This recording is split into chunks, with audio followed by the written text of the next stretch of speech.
और analyst call के बाद जो ब्रोकरेज हाउसेस हैं उन्होंने अपने अपने व्यूज दिए, घरेलू भी और विदेशी भी।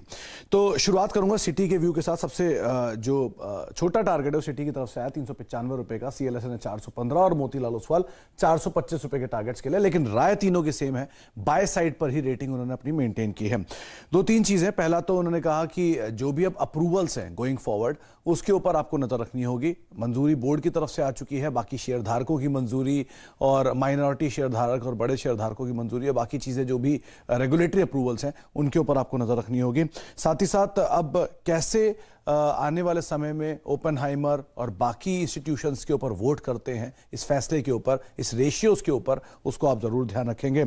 साथ ही साथ उनका ये कहना है कि अगर ये डील पूरी तरह से सील हो गई और पूरा एग्जीक्यूशन इजीली हो गया तो आने वाले समय में अपने जो हिस्टोरिकल हाइस थे या हिस्टोरिकल वैल्यूएशन थे, जो 30 के मल्टीपल पर ये ट्रेड कभी करता था, वो मल्टीपल्स वापस लौटते हुए दिखाई पड़ेंगे और सिचुएशन में बड़ा फेरबदल होगा, लेकिन सब्जेक्ट कि सब तरफ के अप्रूवल्स आ जाते हैं उसके बाद। और कुछ ब्रोकर्स तो ये भी मान रहे हैं कि एक अच्छी अपॉर्चुनिटी को इनकैश करेगा जी एंटरटेनमेंट गोइंग फॉरवर्ड सोनी के साथ करार करने के बाद, लेकिन ये सब कुछ तब होगा जब सारे अप्रूवल्स इनके कंफर्म हो जाएंगे। तो आप पहली चीज तो उसके ऊपर ध्यान रखेंगे। अच्छा, एक रिपोर्ट क्रेडिट स्विस की आई है, उन्होंने इंडियन आउटलुक को लेकर ये रिपोर्ट इशू की है। उन्होंने इंडियन इक्विटीज के ऊपर एक न्यूट्रल स्टांस मेंटेन किया है। उनका कहना है कि हाँ, अच्छी ग्रोथ यहां पर जरूर देखने को मिल रही है। इंडियन इक्विटी पहले कंपैरिजन में इंडियन मार्केट बहुत रेजिलियंस हो चुका है, यानी कि पहले सिचुएशन इतनी अच्छी नहीं थी जितनी अभी दिखाई पड़ रही है भारतीय बाजारों को लेकर।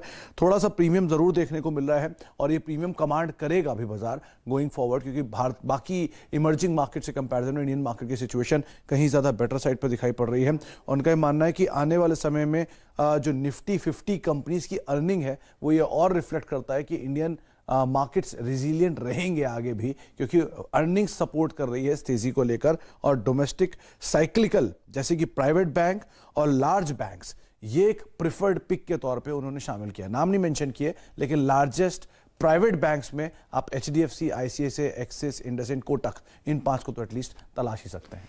बहुत जबरदस्त पिटाई हुई है इनकी, मैं आपको क्या बताऊं। सुमित जी, चार्ट्स देखते हैं इनके, मतलब एक हिंदी का शब्द है धाराशाही, वैसे ये चार्ट्स बिल्कुल लेट गए हैं, खासकर एचडीएफसी बैंक और कोटक बैंक। मतलब इतनी मायूसी तो 20 साल नहीं देखी इन काउंटर्स में। 2008 की मंदी तो चलिए ग्लोबल मंदी थी, लेकिन ये जो बुल रैली के बीच में एक हल्का सा बेयर फेज आता है, उसमें इतनी पिटाई शायद जायज़ नहीं थी। लेकिन भाव भगवान है और वो आपके सामने है। ये आपके सामने सीएलएसए की राय आती हुई दिखती है। जी एंटरटेनमेंट खबरों में रहा है और कल आपने यहाँ पर एक अहम खबर आती हुई देखी, उसके बाद रिपोर्ट्स फिलहाल स्क्रीन पर और प्राइस टारगेट्स। मानस जायसवाल साहब को जोड़ेंगे, जानने की चेष्टा करेंगे कि पोजिशनली आपको जी एंटरटेनमेंट कैसा लगता है। मानस जी, खबर अब सामने है और फेरबदल होता हुआ कंपनी के मैनेजमेंट में, क्या लगता है आपको? देखिए, ये बात बिल्कुल सही है कि लोअर लेवल पे स्टॉक लगातार अपने 50 डे मूविंग एवरेज पे सपोर्ट ले रहा है। तो पहला काम तो करना है कि 324 रुपए के नीचे आपको स्टॉप लॉस रखना है, चाहे आपकी फ्रेश पोजीशन हो या आपकी पहले ली हुई हो। जहां तक बात ऊपर की है, मेरा समझना है कि जो पिछले हाईज हैं मेरे ख्याल से 380 रुपए के आसपास, शायद जी वो तो बिल्कुल टेस्ट हो सकते हैं। लेकिन अगर एक बार 380 के ऊपर स्टॉक निकलेगा तो आपको वहां पर करीब करीब 50 रुपए का आपको देखने को मिल सकता है। इसलिए पोजीशन में बने रहिए, गिरावट पे खरीदारी करिए, लेकिन एक स्टिक स्टॉप लॉस 324 रुपए का जरूर रखें।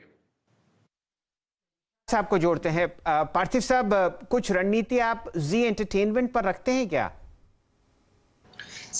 हमारा ये मानना है कि ये जो सिनर्जीज है दोनों कंपनी के बीच में, आई थिंक वो बहुत ही फैंटास्टिक हो रही है। और ये हमने देखा है फिनोमेना कि कोई भी इंडस्ट्री में जब बड़ा पैमाने पे कंसोलिडेशन होता है तब इनकम्बेंट कंपनीज को उसका बहुत ही बेहतरीन फायदा होता है। और हर एक सेक्टर में अगर मैं बात करूं इन टर्म्स ऑफ वेदर हम जो चैनल्स का नेटवर्क है उसके अंदर भी जिस तरह का प्रोग्रामिंग है, जैसे स्पोर्ट्स है, वहां पे ये जो स्ट्रेंथ हो जाती है कंबाइनिंग एंटिटी की, बहुत ही बेहतरीन हो जाती थी। ओटीटी स्पेस में भी हम जानते हैं कि दोनों सोनी लिव और ZEE5 आई थिंक दोनों अच्छा कर रहे हैं और यहाँ पे भी बहुत फ्यूचरिस्टिक ग्रोथ का पोटेंशियल है। और सबसे इंपॉर्टेंट बात है कि ऐसा मीडिया कंग्लोमरेट होने वाला है जहां पे करीबन 1.5 बिलियन डॉलर्स का कैश किटी है। ये कैश अच्छे ग्रोथ सेगमेंट्स के अंदर ये कंपनी इन्वेस्ट कर सकती है। मेरा मानना है कि stocks immediately I think react नहीं करेगा in terms of this merger synergy, because अभी भी काफी लीगल हर्डल्स है जो पार करने हैं, शेयर होल्डर्स की अप्रूवल है। लेकिन हमें ध्यान रखना चाहिए कि ये कंपनी का शेयर अगर करीबन 320-325 के रेंज पे आता है तो वहां पे बहुत सॉलिड एक्यूमुलेशन बन जाता है, और मीडिया सेक्टर पे हम बुलिश है आने वाले 3 से 5 साल के लिए। और इसमें इस तरह की कंपनी जहां पे मेरा मानना है कि आगे चलते बहुत बड़े पैमाने पे कॉर्पोरेट गवर्नेंस स्टैंडर्ड्स भी बढ़ेगा, because Sony as a Japanese international company will ensure that best practices are followed. तो जनरली अच्छे कॉर्पोरेट गवर्नेंस वाली कंपनीज को वैल्यूएशन री रेटिंग मल्टीपल भी मिलना चाहिए, तो उस लिहाज से भी हम लोग लॉन्ग टर्म में बुलिश है जीप है। चलिए बस 2 बातें नोट कीजिए। हमारे देश का सबसे बड़ा मीडिया हाउस अब